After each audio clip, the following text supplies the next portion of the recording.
Assalamualaikum warahmatullahi wabarakatuh. Salam sehat semuanya dimanapun teman-teman berada. Mudah-mudahan masih semangat di perkuliahan kita di dalam mata kuliah Manajemen Sumber Daya Internasional. Pada pertemuan kali ini kita akan membahas tentang mengidentifikasi teknik komunikasi lintas budaya pada pertemuan ke-13. Nah, teman-teman, sebelum kita masuk lebih jauh di dalam materi, coba kita bayangkan terlebih dahulu kondisi dunia kerja saat ini. Kita hidup di era globalisasi di mana batas antar negara sudah semakin menjauh. Banyak perusahaan yang tidak beroperasi di suatu negara, tetapi lintas negara bahkan lintas benua. Artinya apa? Dalam suatu tim kerja bisa saja ya teman-teman kita bekerja sama dengan orang yang berbeda latar belakang budaya yang ada dengan budaya kita. Nah, disinilah pentingnya kita harus memahami komunikasi lintas budaya karena seringkali masalah di dalam dunia kerja internasional itu bukan disebabkan oleh kurangnya kemampuan secara teknis, tetapi justru kesalahpahaman komunikasi, cara berbicara, cara menyampaikan pendapat, bahkan cara diam pun itu bisa menjadi makna yang berbeda di dalam budaya yang berbeda. Salah satu tokoh Hostidi bahwasanya budaya itu seperti software of the mind. Artinya budaya secara tidak sadar mempengaruhi cara kita berpikir dan bertindak. Jadi saya harapkan melalui materi kali ini kita akan belajar bagaimana memahami perbedaan tersebut agar tidak menjadi konflik, tetapi justru menjadi kekuatan dalam organisasi internasional. Nah, teman-teman, untuk tujuan pembelajarannya pada pertemuan kali ini, ya, ada beberapa tujuan pembelajaran yang ingin kita capai bersama. Yang pertama, kita ingin memahami apa sebenarnya yang dimaksud dengan budaya dan bagaimana perannya di dalam lingkungan kerja internasional. Kemudian kalau kita lihat ini adalah menjadi salah satu faktor penting karena seringkali kita menganggap budaya kita memiliki cara kita sendiri yang paling benar, anggapan itu ya. Jadi anggapan paling benar itu perlu kita perhatikan. Padahal ini adalah sangat mempengaruhi budaya.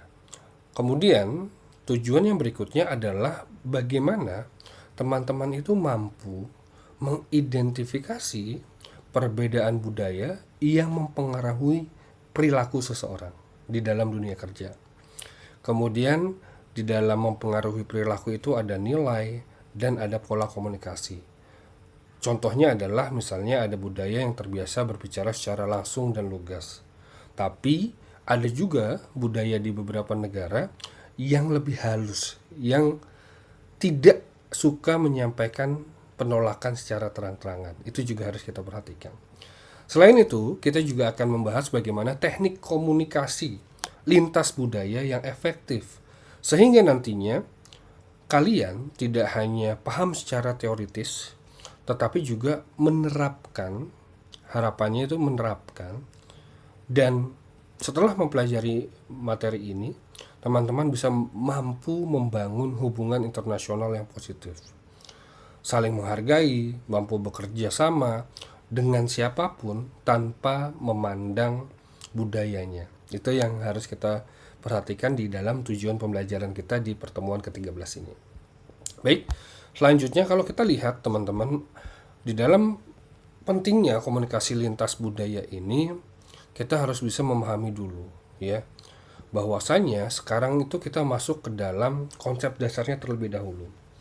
Kenapa kita harus paham konsep dasar itu? Adalah faktor fundamental dan faktor esensial nantinya ya, yaitu tentang budaya. Budaya itu sebenarnya bukan hanya pakaian adat, makanan tradisional, dan bahasa daerah atau bahasa dari negara tersebut. Budaya itu jauh lebih dalam daripada yang tadi kita sebutkan, bahwasanya budaya itu bisa mencakup cara berpikir, kemudian cara memandang sesuatu, kemudian juga bagaimana cara menghormati atasan, hingga budaya juga bisa kita lihat dari sudut pandang untuk menyelesaikan suatu konflik yang ada. Dalam dunia kerja internasional, perbedaan budaya itu sangat amat terasa, teman-teman. Misalnya di beberapa negara, datang tepat waktu adalah bentuk profesionalisme. Nah, ini juga harus kita pahami ya. Namun, ada budaya lain bahwasanya keterlambatan beberapa menit itu dianggap wajar. Jika kita tidak memahami perbedaan ini, maka akan muncul persepsi penilaian negatif yang sebenarnya tidak perlu. Itu kita harus perhatikan. Ya. Kemudian ada penelitian dari Globe Study bahwasanya nilai budaya sangat mempengaruhi gaya kepemimpinan dan kerjasama di dalam suatu tim. Artinya, kalau kita lihat seorang pemimpin yang dianggap hebat di suatu negara, belum tentu cocok untuk diterapkan di negara yang lain. Oleh karena itu, teman-teman, pemahaman budaya menjadi faktor fondasi utama dalam manajemen sumber daya internasional. Ya. Kemudian, kalau kita lihat ya, di dalam pemahaman budaya ini kita harus bisa mengenal perbedaan nilai dan norma. Perbedaan budaya yang paling mudah terlihat adalah bagaimana kita, orang, masyarakat, pekerja, karyawan, berkomunikasi. Menurut Edward T. Hall, bahwasanya dia membagi ada dua, yaitu budaya konteks tinggi dan budaya konteks rendah. Kalau kita lihat budaya konteks tinggi itu apa? Budaya konteks tinggi adalah pesan yang tidak selalu disampaikan secara langsung. Maknanya tersembunyi dalam bahasa tubuh, intonasi, dan situasi. Itu kita harus perhatikan juga. Sebaliknya, kalau kita bicara yang namanya budaya konteks rendah, orang itu cenderung berbicara ceplas-ceplos, secara langsung, jelas, dan to the point.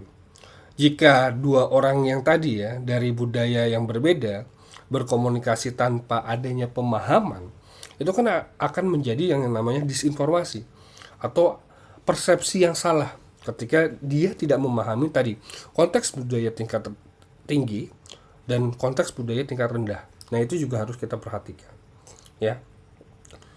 Kalau misalnya ya teman-teman, orang yang terlalu langsung bisa dianggap kasar, sementara orang yang terlalu halus bisa dianggap tidak tegas. Padahal konteks budayanya tadi ada budaya tingkat tinggi dan ada budaya tingkat rendah. Penelitian dari Gudi Kunz menjelaskan bahwa perbedaan budaya dapat meningkatkan kecemasan dan ketidakpastian dalam komunikasi. Ketidakpastian, kecemasan itu muncul ketika orang-orang di dalam suatu lingkup SDM, suatu lingkup perusahaan tidak memahami budaya.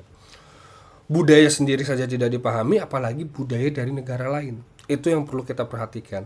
Yang kaitannya ketika kita membicarakan, kita menerapkan budaya kerja internasional, ya harus kita membuka open minded lah istilahnya. Budaya-budaya asing masuk ke organisasi kita, ke perusahaan kita. Dan kita juga mau tidak mau ya harus belajar, harus memahami budayanya. Ada konteks budaya tinggi, ada konteks budaya rendah, dan itu yang harus kita pahami, teman-teman. Ya. Ini juga menjadi faktor-faktor penting ketika kita memahami ya dampak dari komunikasi yang berbeda. Artinya dari budaya yang berbeda saja itu menimbulkan dampak. Dah masuk ke dalam komunikasinya pasti ada dampaknya juga. Itu yang perlu kita perhatikan di dalam pemahaman budaya, mengenal perbedaan nilai dan norma. Ya, tadi ada yang konsep waktunya seperti apa, kemudian juga harus kita pahami bahwasanya kita harus bisa memahami gaya komunikasinya. Ya. Kemudian kalau kita lihat gaya komunikasi lintas budaya itu ada budaya yang secara verbal dan ada non-verbal. Kalau kita lihat di dalam budaya verbal ini, bahasa adalah alat utama dalam komunikasi. Namun bahasa, penggunaan kata dapat berbeda antar budaya. Contohnya intonasi, pemilihan kata, makna di balik ucapan itu juga perlu kita perhatikan. Kemudian kalau ada komunikasi nonverbalnya, kita masuk ke nonverbalnya adalah bahasa tubuh, ekspresi wajahnya, ada gestur juga. Itu berperan juga di dalam kita memahami yang namanya komunikasi lintas budaya. Ya, contohnya misalnya gestur atau bahasa tubuh yang dianggap sopan di suatu budaya mungkin tidak dianggap sopan di dalam budaya yang lain. Itu harus kita perhatikan, teman-teman. Kemudian, kalau kita lihat bahwasanya bagaimana cara agar komunikasi itu berjalan efektif, kuncinya adalah kesadaran dan sikap. Pertama, kesadaran budaya, yaitu menyadari bahwa cara kita berkomunikasi bukanlah satu-satunya cara yang benar. Kedua, itu bagaimana kita perlu memiliki sikap terbuka dan empati. Empati ini, ketika kita berkomunikasi dengan orang dari budaya yang lain, kita harus mencoba lebih banyak mendengarkan daripada berbicara. Gunakan bahasa yang sederhana, hindari istilah yang ambigu, dan jangan ragu untuk meminta klarifikasi jika ada sesuatu yang kurang jelas. Menurut Derdov, bahwasanya kompetensi komunikasi lintas budaya bukan hanya soal pengetahuan, tetapi juga sikap dan keterampilan. Orang yang memiliki kompetensi cenderung lebih mudah beradaptasi, lebih diterima dalam tim yang multikultural, dan lebih sukses dalam bekerja sama. Itu yang harus kita perhatikan di dalam gaya komunikasi lintas budaya. Nah, kemudian kalau kita lihat bahwasanya ada tantangan komunikasi lintas budaya atau hambatan yang stereotip.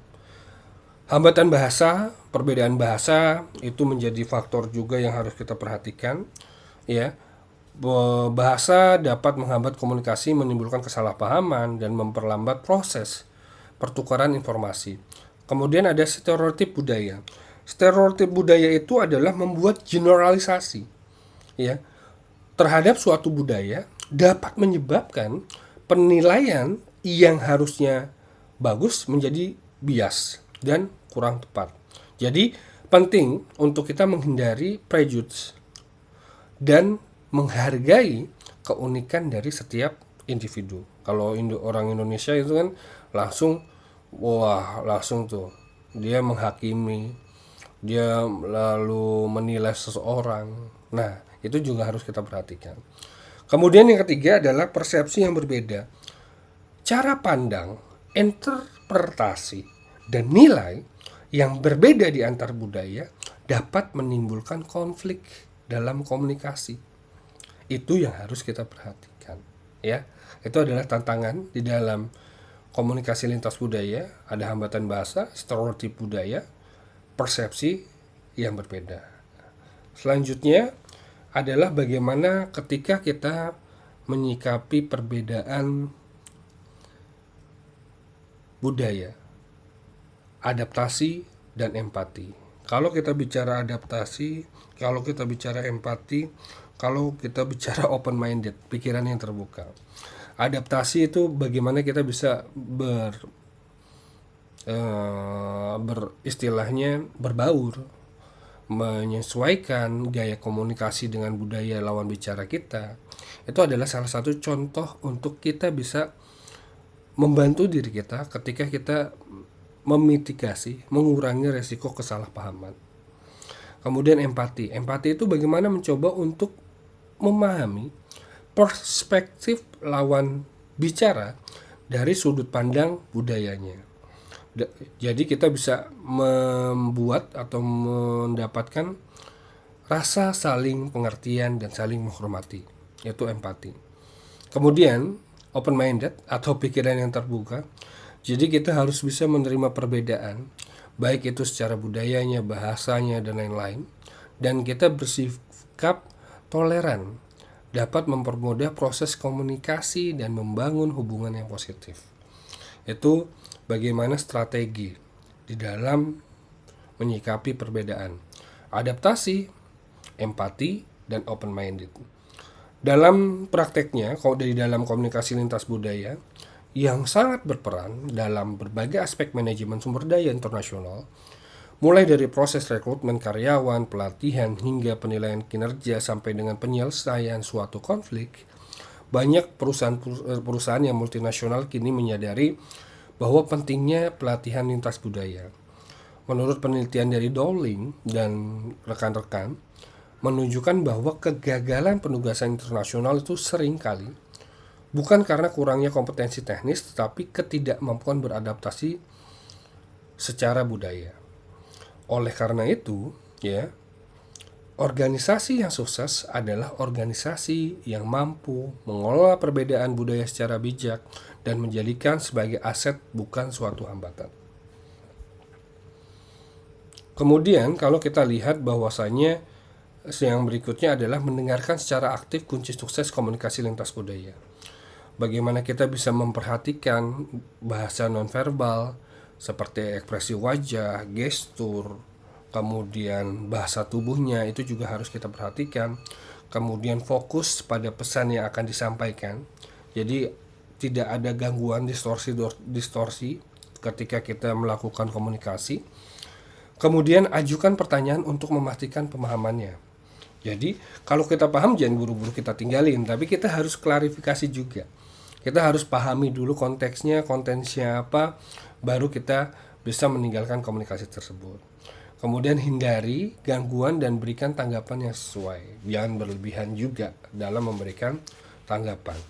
Kemudian kalau kita lihat untuk membangun hubungan interpersonal, menghargai keunikan individu, yang pertama kalau kita lihat ada rasa hormat, bersikap hormat, sopan kepada setiap orang terlepas dari latar belakang budayanya seperti apa.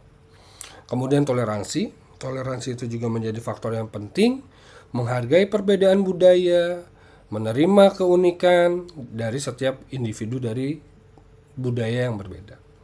Kemudian kesadaran budaya adalah bagaimana memperhatikan perbedaan budaya dan berusaha untuk memahami dari perspektif lawan bicara kita.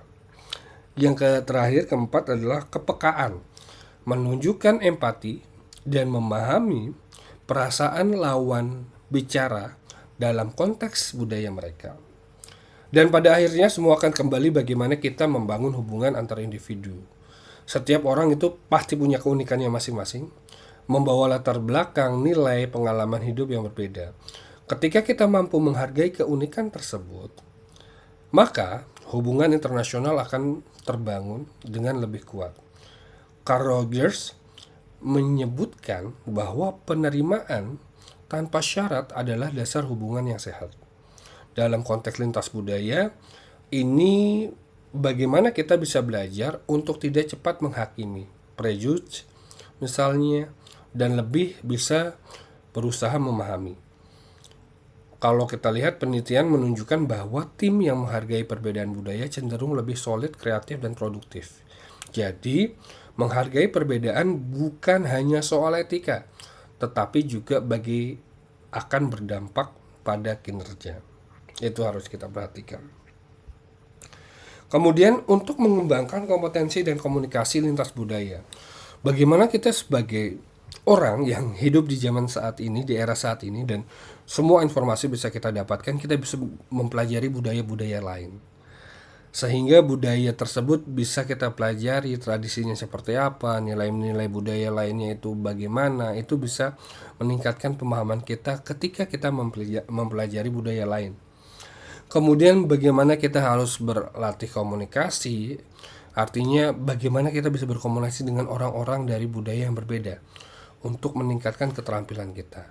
Dan kita harus bersikap terbuka, menjalin hubungan dengan orang-orang dari berbagai budaya untuk memperoleh pengalaman langsung. Kemudian jangan lupa kita perlu yang namanya melakukan evaluasi diri. Ini adalah faktor yang terpenting. Kenapa evaluasi itu penting?